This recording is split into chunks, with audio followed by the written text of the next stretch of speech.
All right. Hello, everyone. My name is Lucas Santagata, and I'm here with my friend Owen Nizolek. And today we're here in the first episode of our podcast.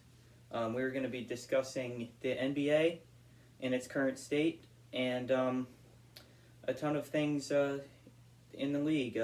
Some stuff about the trade deadline, some contenders, and just give our takes on a lot of the things that the NBA has to offer. So, the first thing that we would like to talk about is going to be the trade deadline, which it was in early February, and there are definitely some big moves that need to be discussed. So, right off the bat, we're going to talk about the biggest move of the deadline, which was the James Harden trade between the 76ers and the Brooklyn Nets. And this trade included James Harden going to the Philadelphia 76ers in exchange for Ben Simmons, Seth Curry, and Andre Drummond. And this is a huge trade for a multitude of reasons. And mainly because James Harden is a superstar caliber player, and he is now paired with someone in Joel Embiid, who's an MVP candidate. And the pairing of them combined with Philadelphia's other assets such as Tyrese Maxey, Tobias Harris, and many others makes them a contender and even a finals favorite in many people's eyes.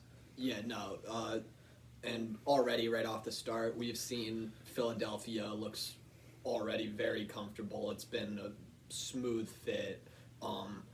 Big thing is Harden looks really happy to be there, which, on the other side of things in Brooklyn, there was, reports of a rift between Harden and Kevin Durant, Harden and Kyrie over the vaccination status, which is good. And overall, I think this is just a really good trade for both sides of the deal.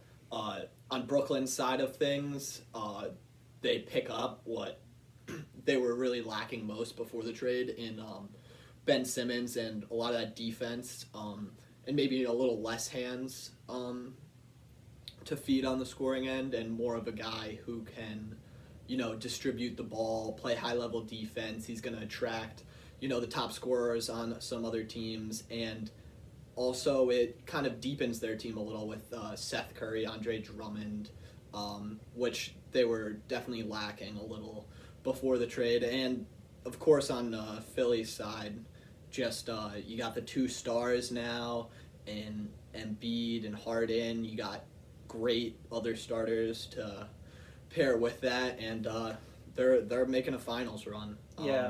Philly certainly pulled off what to me is the ultimate win-win trade here. They got rid of Ben Simmons, who had been toxic. He had been a problem the whole season, refused to play for them, a lot of drama off of the court, and that's just really unhealthy for any franchise, especially one trying to contend. And James Harden, he brings elite-level playmaking, elite-level scoring, a lot of the weight that Embiid was carrying. He can take some of that because Embiid, he's an injury-prone player. He's a superstar, but he's only going to get so many years playing at this peak. So you've got to capitalize if you're Philly, and they did just that with this trade. Yeah, great trade for both sides. But this trade deadline was definitely the most active it's been in years. Crazy amount of trades, and another big one was Sabonis going from Indiana to Sacramento in what to some was definitely a little bit of a head scratcher from Sacramento front office. They gave up Tyrese Halliburton, Buddy Hield. Halliburton especially was a young player, had a lot of potential. Buddy Hield, great scorer, three-point shooter, valuable in today's league. And they got Sabonis back, who's a pretty good player, all-star. But really, when you look at this deal, it doesn't put the Kings into contention, which they've been far away from for a long time. Really, all it does is it kind of elevates them towards that play-in game, which I can understand why they feel the urgency. They have one of the longest playoff droughts, if not the longest playoff drought in the league. And I think this was a case of them kind of itching to get back in on the action and maybe jeopardizing their future a little bit for the sake of a playoff appearance, just to maybe please that fan base a little bit. I definitely agree, and both Indiana and Sacramento are both viewed as more lesser franchises, more on the less fortunate side. They're not the type to bring in a lot of huge free agents or anything like that. So, at least on Indiana's side, I got to give them a lot of credit. This was a beautiful move for them, sets them up well for the future. They now have Tyrese Halliburton, who is a bright young star, only a sophomore, and he is someone who they can pair very effectively with their rookie Chris Duarte, who is a pure scorer, shooting guard. And I really like the future that backcourt can bring. They're both at most 21 years old, a lot to bring to the table. Two good scorers, Halliburton a phenomenal facilitator. And if Miles Turner comes back and he meshes well with them, I could see a pretty solid future for that team. I think they're a few pieces away from serious contention, but definitely something to look forward for Pacers fans who, ever since Paul George's departure, have had some pretty up and down seasons. So yeah, that's really good for them. Yeah, I definitely agree there. I think this is a really great deal for Indiana. You know, so they had Sabonis a while. They had the Sabonis Brogdon build going. Didn't really work out. They were kind of stuck in a middle of the pack territory. This Halliburton trade makes them a lot younger. They pick up obviously Tyrese, who's been great right out of the gates. He's provided a lot of great playmaking for this team. And Buddy Hield, who's also been great for them, 20 points per game since he's been a Pacer. So I think this is really a good move to get some new blood, some young blood in the building, and kind of push Indiana to a better spot. Most definitely. And another trade that does show some similarities to this one, where it's pretty questionable on one side, but a very solid move on the other, is when CJ McCollum was recently traded to the Pelicans. And McCollum, he was on Portland for his whole career. Him and Dame have a long history, multiple playoff runs, but they never quite got over the hump and reached the promised land. So this was Portland's executive move. They chose to finally blow it up. There had been talk about it for years, but the duo is no longer, and McCollum is headed to a great situation in New Orleans, where he can be another wing scorer and facilitator next to Brandon Ingram. And I think if Zion comes back for the Pelicans, they have a lot to look forward to there. I mean, we've seen a small sample size from New Orleans, but they've been great with this new team. A lot of nice wins, and it just seems like they're making this pitch to Zion like, hey, we brought this guy in. We want you to commit with us, and we want to be determined to win and succeed in this Western Conference. So now it's Zion's move, and we'll see if he accepts this and gets back in shape and hits the court again with New Orleans, or if he has already made up his mind and he's saying, forget it, I really just want to get out of here. Yeah, I definitely agree.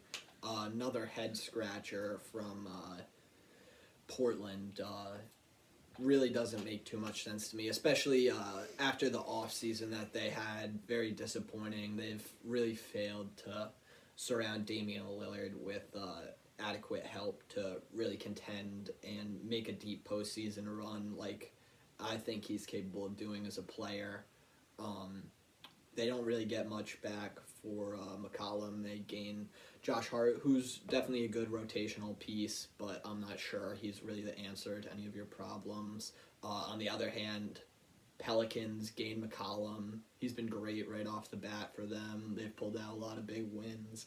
And, I mean, this team with Zion, I think they can make the playoffs and maybe even do some damage in the playoffs. They got a great big three now in Ingram, Zion, and McCollum.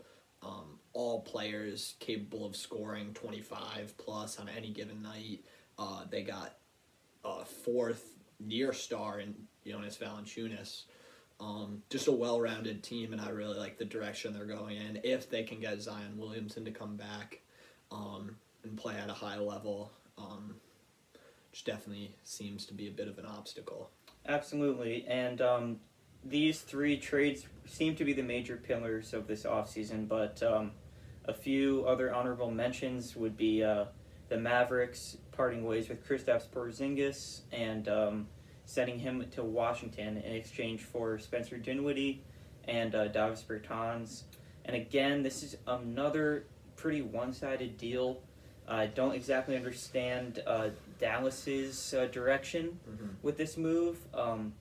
They are a team that is already pretty guard heavy, with obviously Luka Doncic, a superstar who has the ball in his hand a lot, and their second best player is Jalen Brunson, who's another off guard. So he and Luka take on a lot of the ball handling responsibilities, and Spencer Dinwiddie had a similar issue in his last team with Washington, where Bradley Beal was the main guy. He didn't get a ton of touches, Dinwiddie, and he suffered as a result, and he's having a down year. And I don't see how this can be fixed in Dallas. I think it's a very similar issue for him. I can see a little bit where Dallas is coming from here. Porzingis definitely had a burden of a contract, near max deal. But I definitely don't think this is the right course of action to unload that contract. You pick up two other pretty bad contracts in Dinwiddie, again, as Lucas mentioned, not a great fit there, and Davis Bertans, who, in my opinion, is just kind of a waste of space on the court, to be honest. He not an efficient player, and on top of that, he is making upwards of $13 million for a couple years now, I believe. So not great deals there. I mean, for Washington, neither of these players were making too much of an impact. So go out, get Porzingis, see what you can do with him. Not a bad deal from their standpoint. Definitely. And lastly, another move by Indiana. They were very active at the deadline. They shipped Karis LeVert. They shipped him to Cleveland. And this was a pretty good move for the Cavs. They're someone who lost their starting two-guard, Colin Sexton, for the year. And LeVert is a good fill-in for them. And it brings the question, are they looking to move Sexton entirely? Because they've had a lot of success this year, unexpected success. And I'm thinking that they just want to roll with what they've got, throw in LeVert, and then look what they can get for Sexton this summer and improve the roster and go from there. And I think this is a pretty good move. Sexton, definitely a bright star. I'm a believer in him. So I'm sure they could get some good value in return for him as well.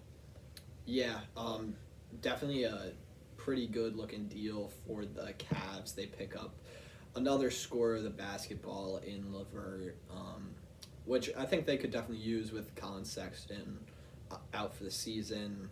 I mean, not too much to look for from Indiana. But yeah, very active deadline overall. You also got guys like Eric Bledsoe, Justice Winslow, Derek White to the Celtics. You know, Norman Powell too to the Clippers. A lot of movement this deadline. So yeah. So with that being said, we've talked about some moves. Now let's transition and talk about some teams, and we're gonna start off with looking at who we believe are the 6 big contenders this year. There are certainly some dark horses, and we'll get into that, but these are the teams where we think they're the real deal, and they really have a shot to pull it off this year. And we're going to start off with a pretty obvious one, Phoenix Suns, sitting atop their conference. They got 51 wins, stellar team. But there's a huge, huge asterisk with that team right now, and unfortunately it is the injury of Chris Paul, who is their all-star point guard, and he is currently listed as out for 6 to 8 weeks due to a hand fracture. And this is a huge blow to Phoenix, who is having a great year. And if Paul can come back in time for the playoffs, be in shape, hopefully they can pick up where they left off, but it's a huge if, and it just the unfortunate trajectory of Chris Paul's whole career of untimely injuries.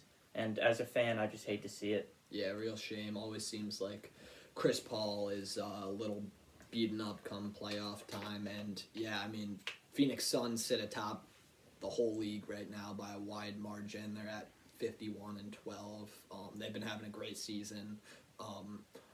Both of us were big fans of the Suns team, really from top to bottom, just built very, very well with Chris Paul in the lineup. Great point guard, scoring two guard, Devin Booker, then surround that by valuable 3-and-D wing pieces, and DeAndre Ayton down low, who I think definitely is an X factor for this team. I think his play really is going to dictate how far they can really go.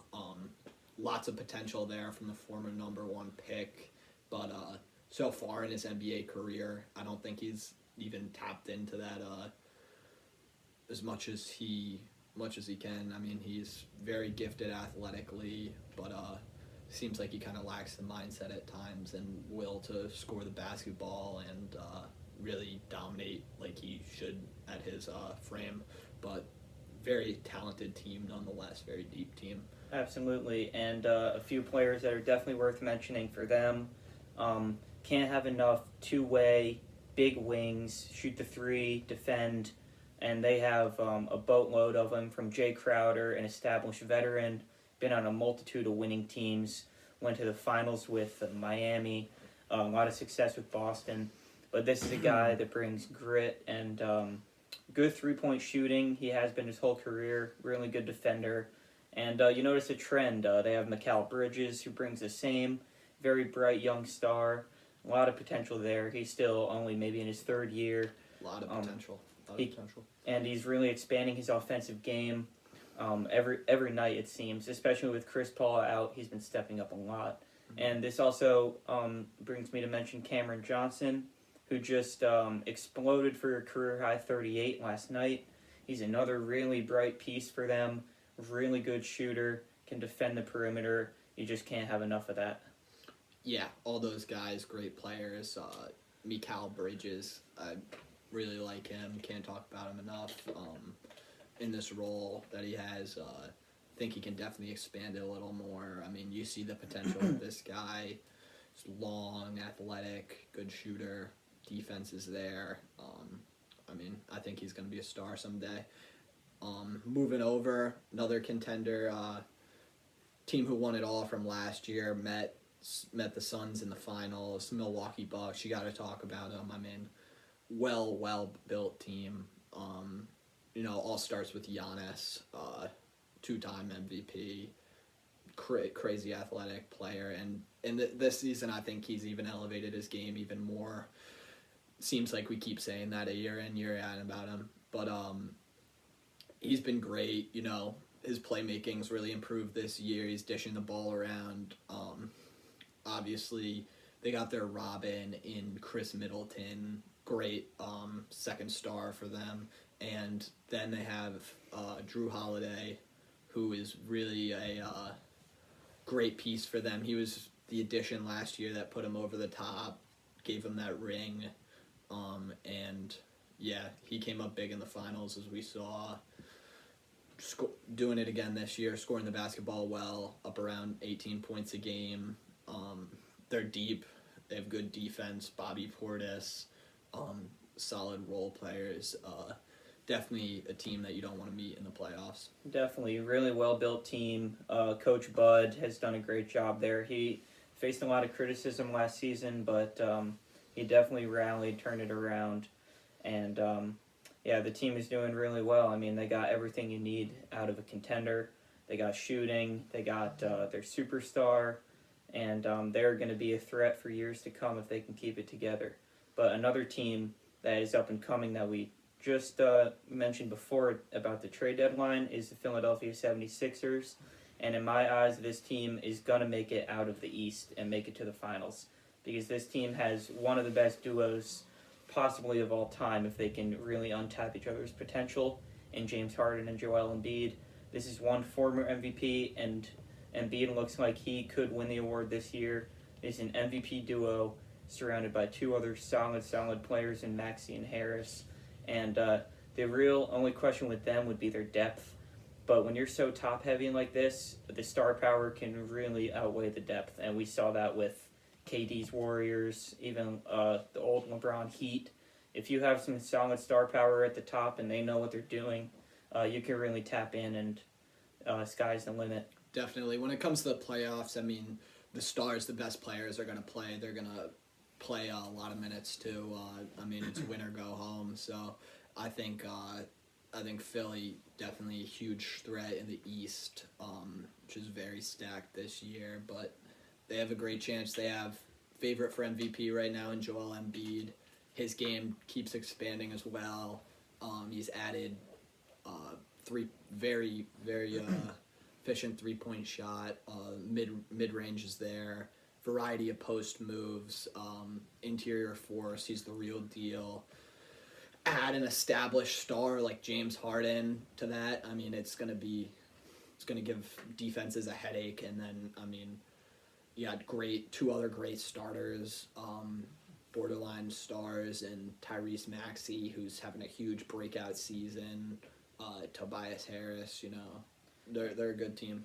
When you have two players that pretty much at all times demand a double team, that's just really a nightmare for defenses. So that team is going to be a headache come playoff time, and they have been undefeated thus far with this new duo. So super impressive stuff out of them. Strong team. There's of course the other side of the trade. For James Harden was the Brooklyn Nets, and this is another team in our eyes that is a real contender. There are a lot of questions around the team. They have a low floor, but the ceiling is obviously a championship. You have superstar, top Hall of Famer Kevin Durant, elite scorer. Some will say he's the best scorer of all time. Pair him with Kyrie Irving, someone else who is a dynamic ball handler, shot creator, shot maker. And you throw Ben Simmons in the loop, who can do everything on defense, facilitate, get guys like Seth Curry, Joe Harris, open looks at the three, Patty Mills. That team can score points, and they will be able to defend at a high level with Simmons and Kevin Durant's length. So I really like the upside of this team. It's just a matter of if they can sort out all of the off-the-court stuff, some egos, some chemistry issues. That's really the biggest obstacle for Brooklyn. Yeah, no, when you have that much talent, undeniably, you always have the potential of hoisting the Larry O'Brien at the end of the year. I really think that the addition of Ben Simmons works out well for this team. I think if they can clear up the question marks, put their heads down, play good basketball, and I think they can go all the way, really.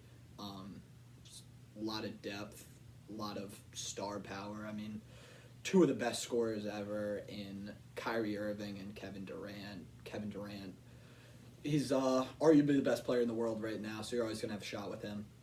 But only problem for them, very crowded East right now, and the team that sits at the top of the East right now, the Miami Heat. This team, they're gritty. They're led by Jimmy Butler, very well coached by Eric Spoelstra.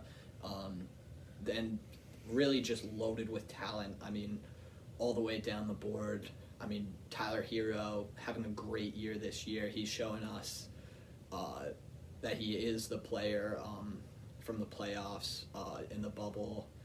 I mean, addition of Kyle Lowry, big piece. I mean, he distributes the ball very well, averaging almost 8 assists this year. Down low, you got Bam Adebayo, versatile defender, going to be valuable come the playoffs when you got to defend guys like Giannis, Embiid. Definitely going to be a big piece of this team, and not just his defense, but his offensive game, which seems to be expanding a little, developing a little bit of a shot. And, I mean, all the way down the bench, they got guys, Duncan Robinson, great shooter, Max Strus, Gabe Vincent have stepped up big for this team, who's, frankly, they haven't even had great situations this year. They've been battling a lot of injuries, and they still sit at the top of the East, which I think is really a impressive feat for this team. Absolutely, and a lot of people forget that this team was in the finals just 2 years ago. They made an improbable run and since then I would argue that they've gotten a lot better. So has their conference, but this team is going to be able to go up against anyone. And when you defend at all 5 positions like Miami, you can really knock off any team, especially with their work ethic and Jimmy Butler at the helm, getting everyone in, locked in, especially come playoff time. That's super important. So, we're a big fan of that team. And the last of our 6 contenders, we believe, is the Golden State Warriors out in the Bay. And this team, again, they've been battling some injury. Draymond Green been out for over a month now. And Klay Thompson, obviously, they just got him back, which is a huge, huge asset for them. But this team, they're deep. They're very deep. And just like Phoenix, I see a lot of similarities. They have a lot of two-way wings who can score the ball. Andrew Wiggins, first-time All-Star. Congratulations to him. First overall pick a lot of years back. They have Otto Porter, good two-way player, shooting the three. Klay Thompson, obviously a lights-out shooter. Jordan Poole made strides this year. Definitely in the most improved player argument. But all these players can shoot effectively. They're tapped in. Golden State has their offense down to a T. They know what they need to do. And this team, obviously, as they showed us all throughout the 2010s, they could win a championship any year. Yeah, Golden State's got that playoff experience too, obviously. I mean, they've been dominating the whole past decade. Steph Curry leading the way on offense. You know, the Splash Brothers, they got Klay Thompson. They're going to be a threat for sure. I mean, I think getting Draymond Green back is going to be big for them. You can see how much better of a team they are with him on the court. He provides that good defense down low and versatility. I mean, without him, they've gone about 500 without him. They've had a bit of a slip, a little bit due to Steph Curry's little downtick in offense, but I trust come playoff time, this is going to be really one of the teams to be in the West, and I think it's really going to come down to the Suns and Golden State in the conference championship game. Absolutely, and this will tie into our next segment, which is going to be talking about some dark horses. And the big name for the dark horses this year, out in the West, with Chris Paul injured, Draymond injured, Curry slumping a little, we look at the Memphis Grizzlies, and it looks like they are in a great position to possibly make a dark horse finals run. Now, this team has everything you need. They have versatile defenders. They have a brick wall down low in Steven Adams, very reliable center. They have Jaren Jackson next to him, creating a really dynamic defensive duo in their 4 and 5 positions. Jackson, in my opinion, is in the Defensive Player of the Year race. You have Desmond Bane, who's a most improved player candidate, got his scoring all the way up to 18 points a game this year, shooting around 40% from 3, good defender, another big guy. And then, of course, you have the man, Ja Morant, running the whole show for them.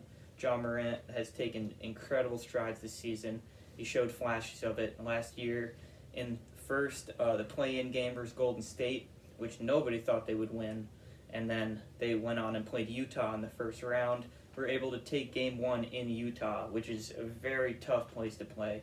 Ja Morant shined. He averaged 30 throughout the series. And the rest is history. I mean, he's been having a MVP caliber season, and this team will go as far as he takes them. Yeah, Ja's been great. I mean, he's really thrown his name into the MVP race, and I think everybody knew that Ja was going to be a star, but I don't know if anyone saw that he was going to develop this quickly and really shock the league like he has this year. I mean, I love his game. You see strides. Derrick Rose in there, John Wall, just a super athletic, playmaking point guard. I mean, high flying. Yeah, he's a highlight slasher. Reel. I mean, he's added a shot to his game too. He's been great this year, but I mean, it doesn't stop there for them. They got lots of guys who I think can score the basketball, and I think what's really scary about them is who was their number 2 option. Dylan Brooks has been hurt for most of the year. Desmond Bane, MIP candidate. He's been great, shooting the 3 well. I mean, they have a lot of depth. They have a lot of guys who play hard. I mean, really, this team is a legitimate threat to the West, which honestly looks kind of wide open right now with Chris Paul injured and Golden State looking vulnerable lately. They've rose in the standings. Most And, definitely. And this team is a dangerous team.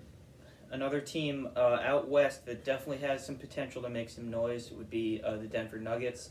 And this team has a few pending factors that could really make or break them come playoff time. And the first one, everyone knows, Michael Porter, Jamal Murray, their number 2 and number 3 guys have been absent this year. And obviously for any team, you're missing your 2 co-stars. That is a major blow. And this team has still stayed afloat. They're in the 6th seed right now in the West. And it is all thanks to Nikola Jokic. And the reigning MVP, man. He is having another incredible season, doing it all on offense, passing the ball at an elite level, scoring the ball incredibly efficiently. And he's even taken a major step on the defensive end, which is a lot of critics' major criticism of his game. So he is really becoming a flawless basketball player and the perfect center for today's NBA. And if Jamal Murray can come back, we all know what he did in the bubble in 2020. Super historic stuff.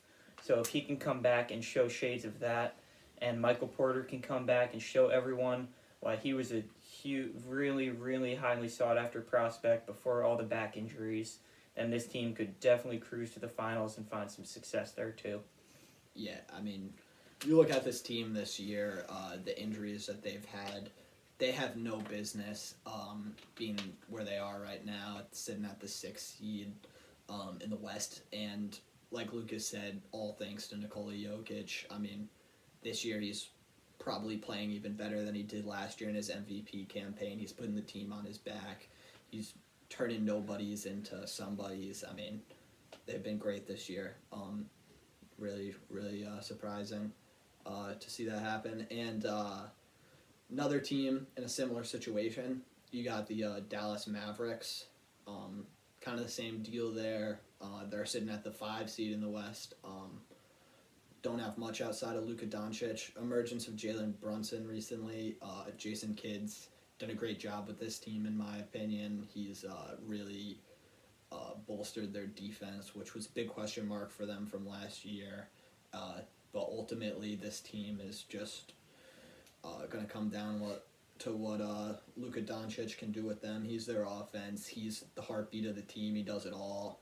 He scores, passes the ball, rebounds. I mean, he's really just a walking triple-double threat every night. And he can, if he's feeling it, he can really push this team down the stretch. Absolutely. And the last team out west that has a chance, this team, again, pretty iffy, mainly because of their past, and it's going to be the Utah Jazz. I mean, once again, the West is looking pretty wide open right now, and this team has had some great regular seasons, and they're having another one. But come playoff time, we've seen the same thing the past few years. They're on our radar for a flop candidate come the playoff time, because besides Donovan Mitchell, this team really does not have a lot going for them in the postseason. Rudy Gobert, great paint defender, really, really hard to score in the paint when he's in there. But a versatile defense in today's league is so important. And he cannot guard the perimeter. He's very slow on his feet. And if you just look back to the last playoffs when they played the Clippers, they got buried because the Clippers, props to Ty Lue, ran this amazing 5-out. And they made Terrence Mann look like a superstar for a game. He had 39. And he doesn't really do that. So this Utah team definitely has some holes in their system, and I trust Quinn Snyder. He's a good coach. I trust Donovan Mitchell, one of the most elite offensive players in the league, has the 3rd most points in a playoff game in NBA history with 57. So if he turns it up to that level, they could make a run. But to me, it looks unlikely. Yeah, Donovan Mitchell. Great player, electric player. We all know he's capable of a lot, but really outside of him, this team, they don't scare me much this postseason. We've seen what they've had to say before, and frankly, I just don't think they have enough help outside of Donovan Mitchell. Like Lucas said, Gobert can kind of get exposed by some of these small ball lineups that can space the floor well, stretch them out to the perimeter. I mean, they're going to have to go against teams like the Suns, the Warriors, the Grizzlies, the Nuggets, all teams that can space the floor, shoot the three from pretty much everyone, and Gobert is kind of a liability with that. I don't think they have enough help outside of Donovan Mitchell. You got Bogdanovich, who is having a good regular season, but he's not really your ideal second option. You got an aging Mike Conley, who, frankly, I don't think you can count on him to put up 20 points a night in the playoffs, and they're going to need someone else outside of Donovan who can score the ball, and I just don't see it for them this year. I think this coming off season, they're going to have to make some major changes to, change the scenery, change the culture up there. I definitely agree with that. And if you would take this back to the East, there are a few dark horses there in this loaded conference. Two of them I see a lot of similarities between. This would be the Boston Celtics and the Chicago Bulls. Both of these teams are really dependent on their two co-stars. Boston, of course, being the Jays, Jason Tatum, Jaylen Brown, and Chicago has their springy duo of DeMar DeRozan and Zach LaVine, and they can drop 50 with their eyes closed any single night. Both these teams have had some very, very solid regular seasons, and their main difference is the defensive effort, where Boston has really excelled in that lately, and Chicago needs some work in that, and I'm sure when Lonzo Ball and Caruso come back, that will help them a lot, as Lonzo and Caruso have been incredible defenders. But, these teams definitely have some dark horse run potential in the playoffs. Yeah, I agree. Looking at Chicago, they've really surprised a lot of people this regular season. The acquisition of DeRozan has been great. He's playing like an MVP. I don't even know how many 30-point games he had in a row. They've been on a tear, but ultimately, the East, very talented conference, and somebody's going to have to get booted early, and I honestly think this Chicago Bulls team might be a flop candidate. They're not nearly as experienced in the playoffs as some of these teams. Zach LaVine never played in a playoff game as good as he is. Talented conference. That's how the NBA is nowadays. We'll have to see how things pan out. I mean, on the other hand, Celtics, they've been playing great basketball recently. Defensive end, I mean, really just all of their rotational players from top to bottom, all versatile, playing good defense right now. They've been good. They've been on the uptick. Head coach Ime Udoka, first year coach, he's been started out a little rough, but he's definitely silenced the doubters this past month. Another team great on defense in the East, definitely some dark horse potential, but a lot of potential in the future going forward is the Cleveland Cavaliers, a team that we like a lot. They're super solid defensively. I think that's part of this team, really down low, starting with Jared Allen, Evan Mobley, two versatile, lanky bigs. These guys, powerhouses down low, then they're quick on their feet. They can defend outside. They got Darius Garland, who's taken a huge step this year. First-time All-Star. First-time All-Star. He's been distributing the ball at a high level. He's been shooting the ball at a high level, driving. They're a good team. They're coached well. Good pieces. Definitely give a lot of credit to Bickerstaff and what he's done with that team. They had no expectation going into this year, and they've turned themselves into a real threat and a respectable team. And it all starts, like Owen said, with their defense. The duo of Mobley and Allen bears a lot of resemblance to the early 2000s, late 90s San Antonio Spurs, Tim Duncan, David Robinson, lethal, lengthy duo, suffocating in the paint, really hard to get by. And the best part about the two of them, in Allen and Mobley, is they can switch out and they can even guard the perimeter if they need to. And seeing that from Evan Mobley just as a rookie is incredibly impressive.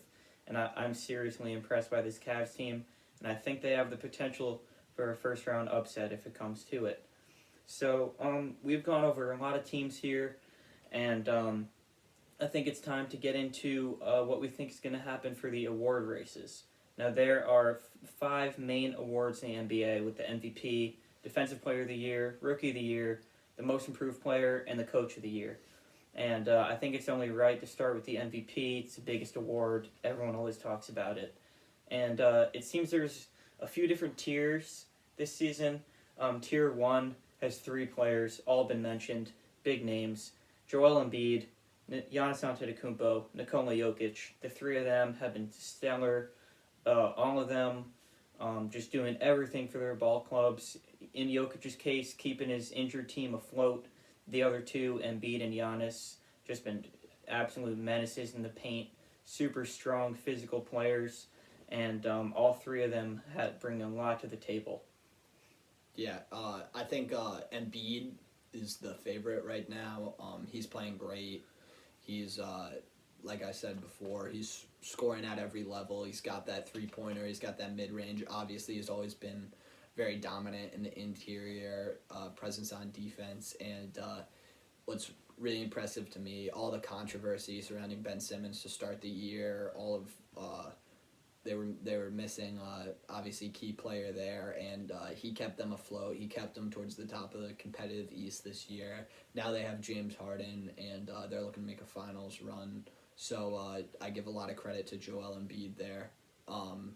The other two guys, Nikola Jokic, another amazing effort. I can't believe they are where they are right now with the team he is. Like I said, probably having a better year than his MVP campaign last year. I mean, he's just making everyone around him better. Most definitely, and I think Giannis also definitely deserves some love here. He is someone who I've been quite critical of in the past. He's someone who, to me, was lacking a lot of talent in the past.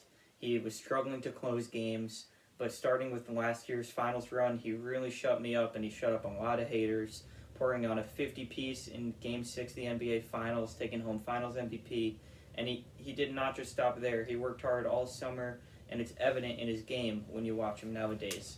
He has a much improved jumper. The defense was always there. Absolutely incredible defender. Can defend paint, perimeter, whatever you need. But yeah, free throw percentage, that was a huge flaw. That has improved. The three-pointer's still pretty iffy, but I mean, if he can make a few and you got to guard him out there, then there's really no answer for this guy. So those are definitely the three leading MVP candidates, and I personally think it's going to go to Joel Embiid, and it would be definitely well-deserved if he gets that. And there are two other dark horse candidates I think deserve some love, those being Ja Morant with what he's doing in Memphis. Just fantastic. We talked about it before.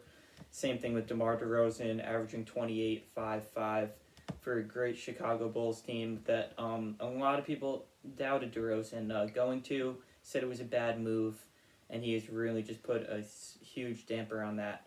So moving on to the next award, which would be Defensive Player of the Year.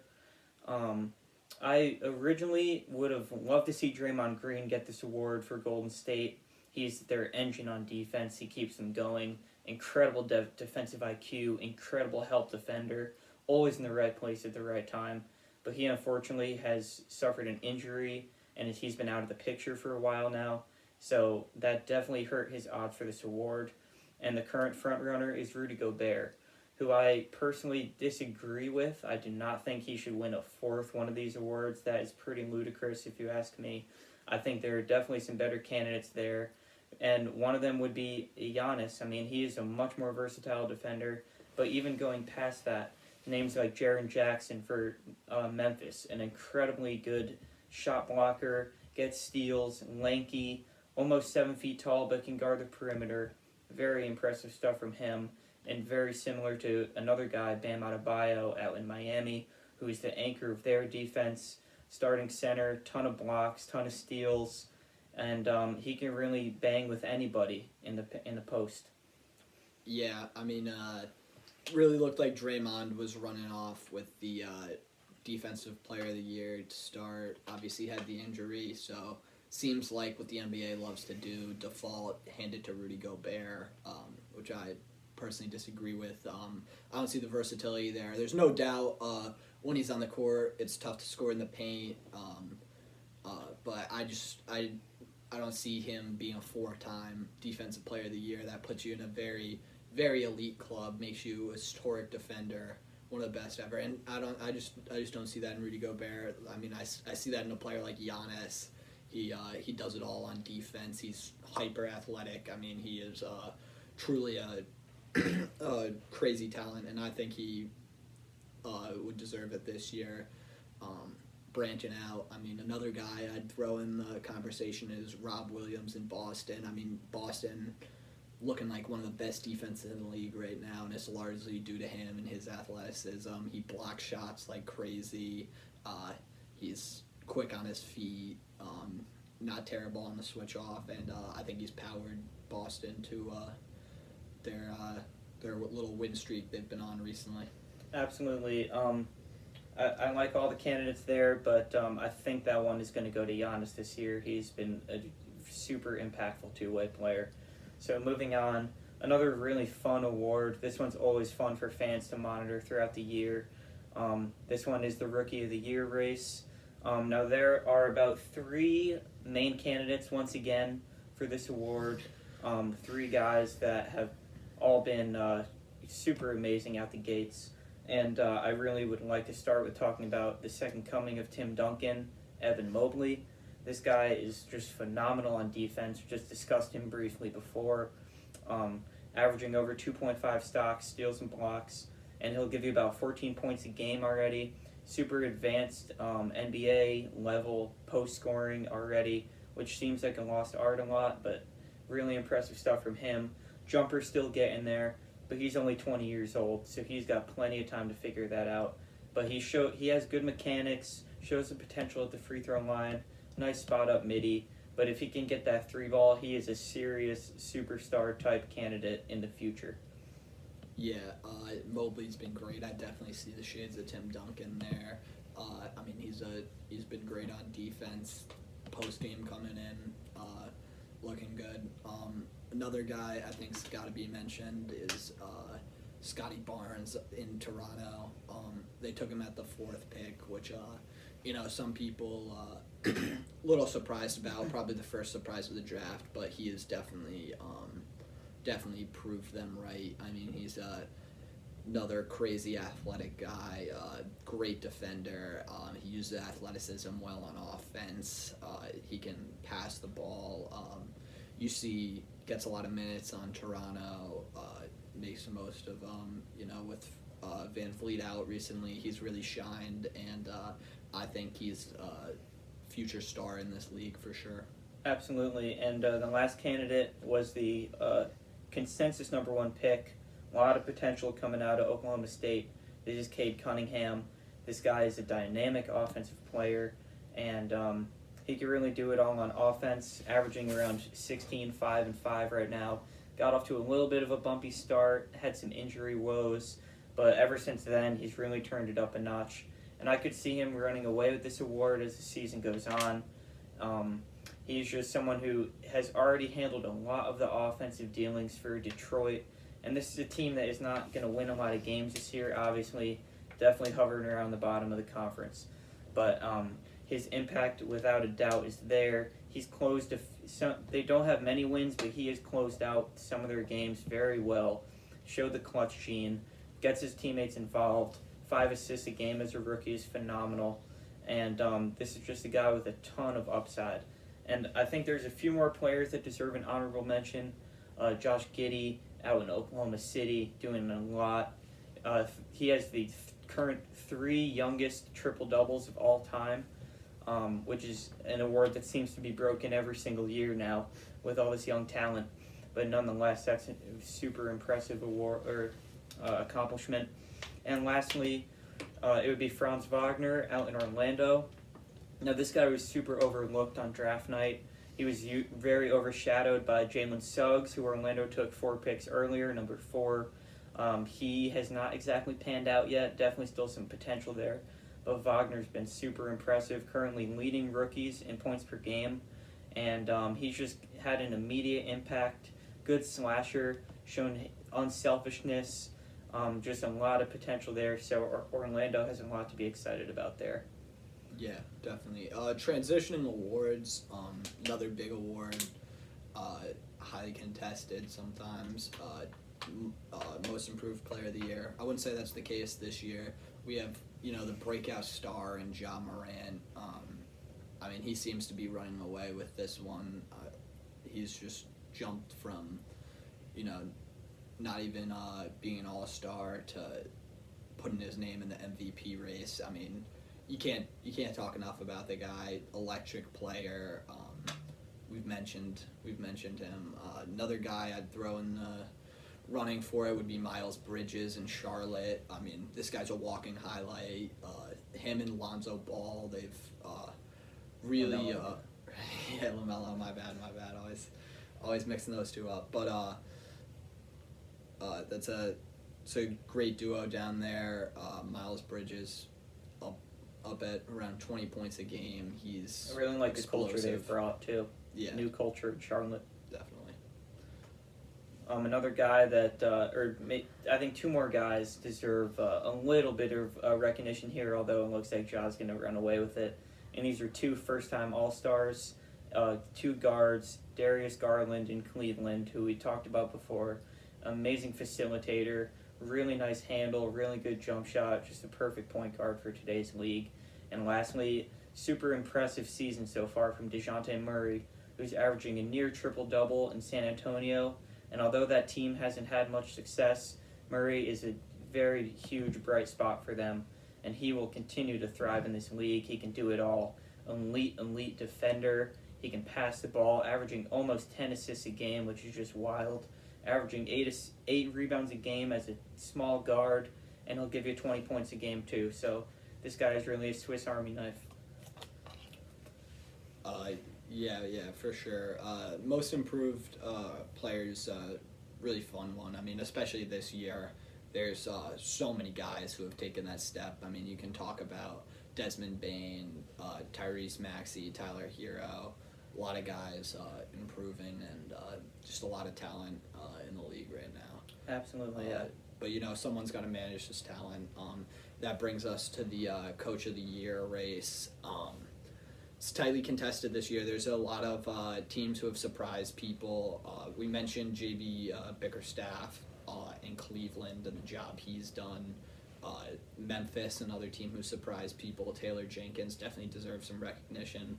But, the team at the top of the standings right now, the Phoenix Suns, led by Monty Williams. He was in the running last year, and he's really just kept that going. He's doing a great job with the Suns. They're a well-coached team. They're a well-built team. And I'd say he's the favorite right now. Absolutely. Monty Williams has done a great job with that squad, keeping everyone super level-headed. And just combining the minds of him and Chris Paul, the potential is really limitless there. And another guy I think deserves a lot of recognition, definitely was not a big name before this season, but Coach Taylor Jenkins out in Memphis. This whole team has just improved so much, and that's been a trend throughout this whole podcast. But yeah, we've talked about Ja, Desmond Bane, and it's only right that Jenkins finds himself in the Coach of the Year discussions as a result of this. This is just a really, really good-looking squad. They're professional. And this is a team that's young, so it can be really tough to harness the young guys sometimes and get them all to lock in, and he's done it flawlessly. Yeah, you see in both Phoenix and Memphis, you see a lot of balance in those teams, a lot of good philosophy on the offensive and the defensive end. So that concludes our awards segment, and to finish off the show, we kind of wanted to look at the future a little bit and list off some of the teams that we like most heading into the future. And to start, definitely one of my favorite teams to watch. I think one of the coolest teams in the league would be the Minnesota Timberwolves. They've got a great young core with their 3 superstars. or not quite superstars, but I think Ant's soon to getting there. be Anthony Edwards and Carl Towns. They've been great. The chemistry with D'Angelo Russell there too. I mean, this team, historically haven't been the best. It's been a while since they've made the playoffs. Of course, they had that year with Jimmy Butler, but failed experiment. But this time it looks like they're really trending in the right direction. A lot of talent on this team. I like their future. Maybe not quite in contention yet, but as these guys grow, they're all young players, all young talented players. I think the future is very bright in Minnesota. Definitely. And lastly, a team for me that I think has been really fun to watch this year. Totally new culture, lots of swag, lots of fun. They just really bring joy to the game, and that'd be the Charlotte Hornets. And this team, I give a lot of that credit to LaMelo Ball. He's carried that swagger with him throughout high school, throughout his career in Lithuania, and now back here in the NBA. So this guy is just, he's unbelievable. First-time All-Star as a sophomore. You don't see that a lot. And he's really untapped the potential of Miles Bridges. As we see, he's now in the most improved player race. And just a lot of fun pieces there. Terry Rozier, great player, averaging 19 a game. Really nice handle. Perfect next to LaMelo. He can play on the ball, off the ball. Just the one problem with this team is their defense. And they tried to solve that a little bit by getting Montrezl Harrell at the deadline. Hasn't done too much for them. I wouldn't like to see them try and target Miles Turner from Indiana because he was definitely on the trade block. That would have been a perfect fit for them. But nonetheless, this Charlotte team has a super bright future. I could see them being a contender for years to come. But it's not their year this year. I mean, the East is just loaded. But give them 5 years, and I mean, they should comfortably be at the top of the conference if everyone is healthy in there. Couldn't agree more. Well, so that is going to wrap up our podcast here. Thank you guys so much for tuning in. I hope you enjoyed, and there should be more to come. So just let us know if there's anything you'd want us to talk about or discuss. We'll happily do it. And, thanks a lot, and enjoy the rest of the season.